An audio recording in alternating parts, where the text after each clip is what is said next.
Hi, and welcome to another episode of The Calvin Show. I'm Calvin, and let's get started.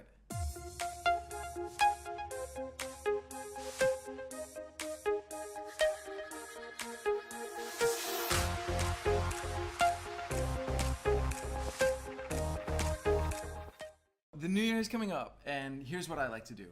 I like to dance with the universe. Every single day, I like to see my life as one long dance with the universe. So I'm not a big fan of very concrete, specific goals. Some people like to have end of year goals or 5 years goals, 10-year goals, and then map them back to 3-month goals or monthly goals or weekly or daily.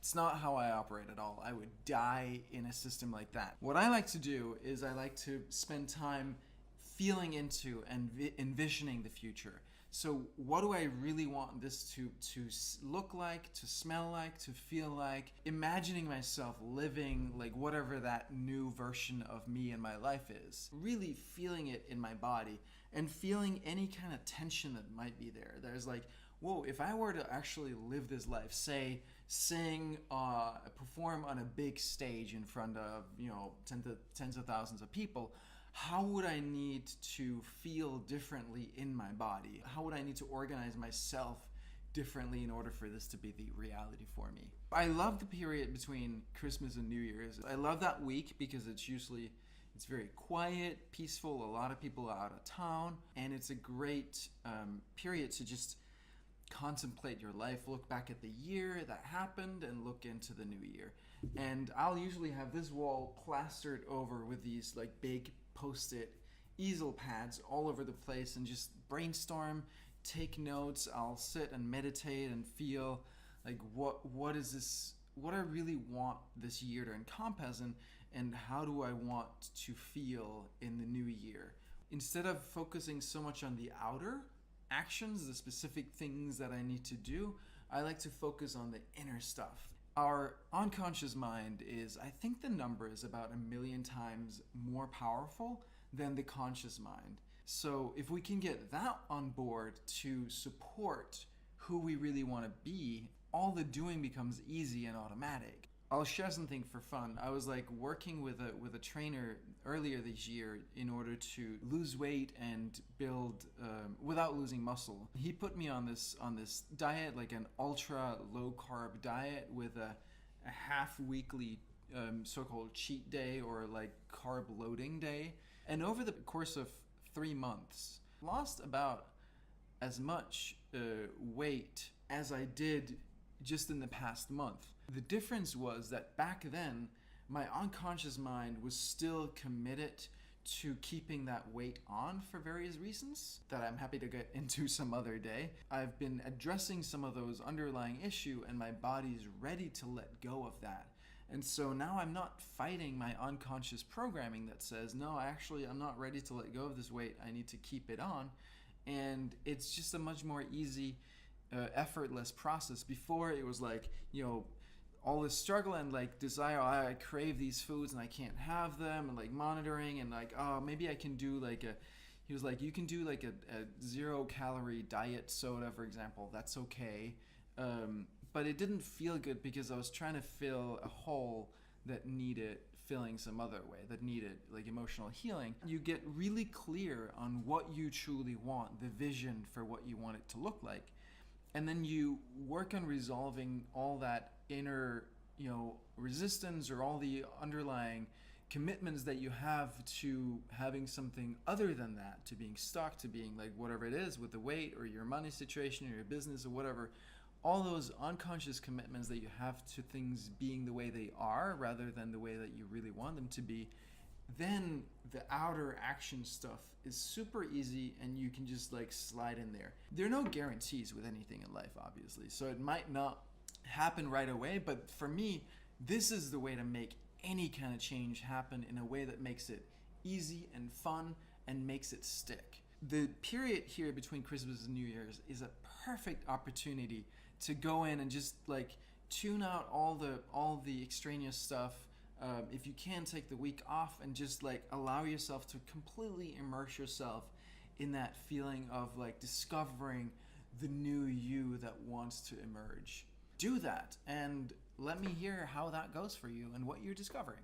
I think a lot of people tend to use New Year's resolutions as a way to beat up on themselves a little bit. Like, I want to quit smoking because I hate myself for smoking, or I want to lose weight or get in shape because I hate myself for not doing it. Flipping that around and taking the New Year as a great opportunity to just smother yourself in self-love. Just like really love yourself and appreciate yourself for having survived another year. Like, at some level, every day that we get up and we do all these things to survive. Love and appreciate yourself for everything that you've accomplished this year, everything that you haven't accomplished, but that you wanted to, or maybe put some effort into and it didn't quite work out the way that you wanted.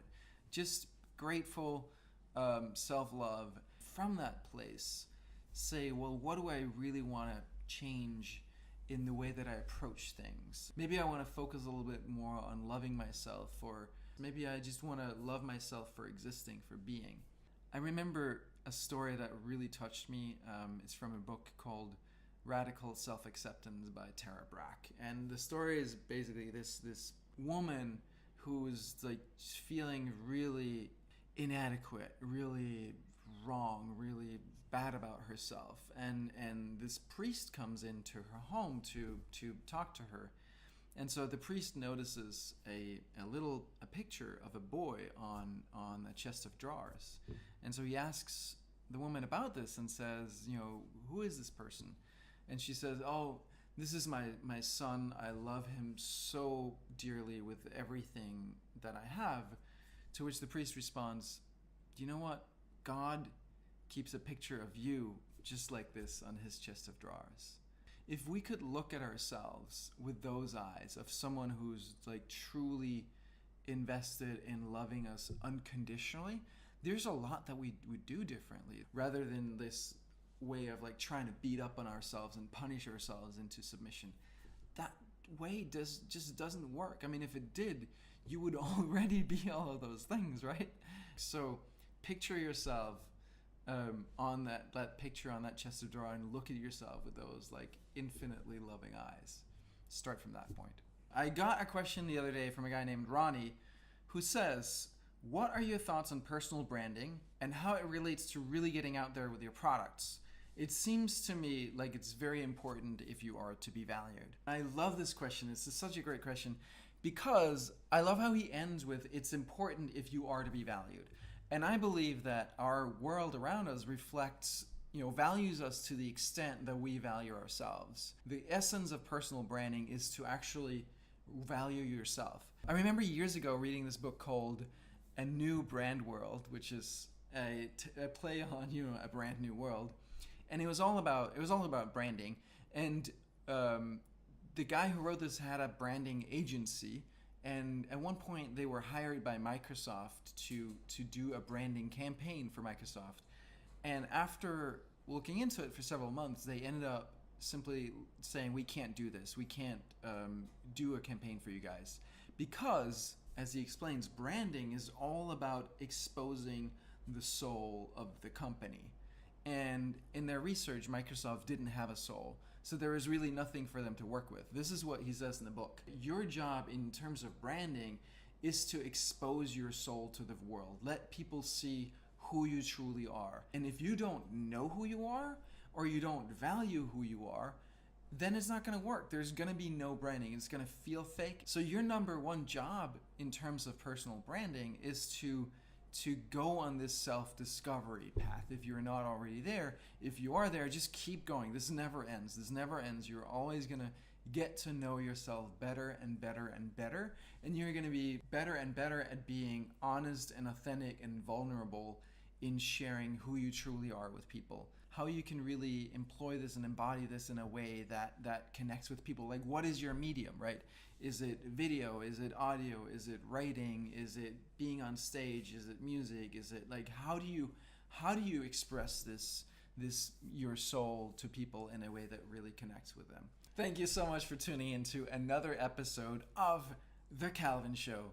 I'm Calvin. Make sure that you go to my website and sign up for the mailing list. You're going to find it in the top right corner of the screen. If you're watching this somewhere else, go to my website and then sign up for the mailing list. because then I will be sending you an email as soon as there's a new episode, and I'll also be sending you little special secret emails that you won't get any other way, and they're awesome. Post a comment over there on my website as well, and make sure that you send me your questions. That's really my favorite part of this, is to answer your questions, and to do that in a way that is serving you and, you know, challenging the way that you think about things in a way that you won't see anywhere else. See you next time, and remember, what's the worst that can fucking happen?